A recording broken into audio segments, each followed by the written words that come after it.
Hello বন্ধুরা, সাথে আছে মহসিন রেজা। আজকে আরেকটা গুরুত্বপূর্ণ আইনি বিধান নিয়ে আলোচনা করব। তো জেনারেলি ফৌজদারি অপরাধের ক্ষেত্রে আমরা কি দেখি যে যিনি হচ্ছে অপরাধী মানে তিনি প্রথম এই একটা কাজের প্ল্যান করে থাকেন। প্ল্যান করে দেন হচ্ছে কাজটাকে বাস্তবায়ন করার জন্য প্রিপারেশন নেন, দেন হচ্ছে এটাকে এক্সিকিউট করে। তো এখানে জেনারেলি হচ্ছে ৩টা স্টেজ, ঠিক আছে? প্রথম হচ্ছে প্ল্যান, দেন সেকেন্ড হচ্ছে আপনার দেখা যায় প্রিপারেশন, দেন হচ্ছে এক্সিকিউশন। তো এই ৩টা মানে ধাপ কমপ্লিট করলেই কিন্তু তার মানে ফৌজদারি অপরাধ করার যেটা মানে করলে যেটা হচ্ছে শাস্তির বিধান, তো আইন কিন্তু প্রয়োগ করে তাকে শাস্তি মানে প্রয়োগ করা যায়। তো এমন কিছু ব্যাপার আছে ফৌজদারি কার্যবিধি, দেন হচ্ছে আপনার দণ্ডবিধিতে এমন কিছু বিধান আছে যেখানে আপনি কাজটা না করলেও কিন্তু অপরাধ হবে। জেনারেলি আমরা কি জানি যে ৩টা ধাপের কথা বললাম, যে একটা কাজের হচ্ছে পরিকল্পনা, দেন প্রিপারেশনও নিলাম। একটা কাজ আমি প্ল্যান করলাম যে আমি একটা অপরাধ করব, দেন হচ্ছে এটা প্রিপারেশনও নিলাম। কিন্তু না করতে পারলে তো জেনারেলি শাস্তি হওয়ার কথা না, তাই না?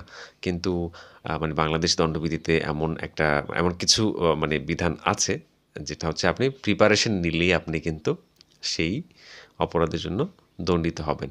তো এখানে একটা বিধানের কথা না বললেই নয়। এটা হচ্ছে বাংলাদেশ দণ্ডবিধি আইনের ১৮৬০ সালের যে আইন আছে সেটার সেকশন 499 মানে ৪৯৯তে বলা আছে যে ডাকাতির প্রস্তুতি যদি আপনি নেন, সেই ক্ষেত্রে ডাকাতি মানে এক্সিকিউট করার প্রয়োজন পড়ে না, ঠিক আছে?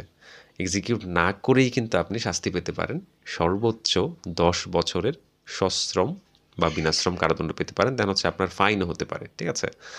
তো জেনারেলি আমরা যেটা জানি যে মেন্স রিয়া মানে যেটা হচ্ছে যে আপনার দোষী মন বা হচ্ছে মানে একটা প্ল্যান করা একটা কাজের জন্য, দেন এটা এক্সিকিউট না করলে আপনার ফৌজদারি অপরাধ হবে না বা ফৌজদারি দায় হবে না, দেন তাকে কোনো বিচারের আওতায় আনা যাবে না। কিন্তু এই ক্ষেত্রে কিন্তু ব্যতিক্রমটা দেখা যায় যে ডাকাতি না করেও কিন্তু ডাকাতির প্রস্তুতিটা যখন নেওয়া হয়, তো তখনও কিন্তু এই ধারা অনুযায়ী মানে অনেকে ফেঁসে যায়। অনেকে দেখা যায় এই ধরনের কাজ যারা করতে যান, ডাকাতি করার জন্য সমবেত হয়ে দেন হচ্ছে প্রস্তুতি গ্রহণ, ওই অবস্থায় কিন্তু পুলিশ অ্যারেস্ট করে। এরকম কিন্তু অনেক নিউজ হয়, অনেক ঘটনা কিন্তু ঘটে।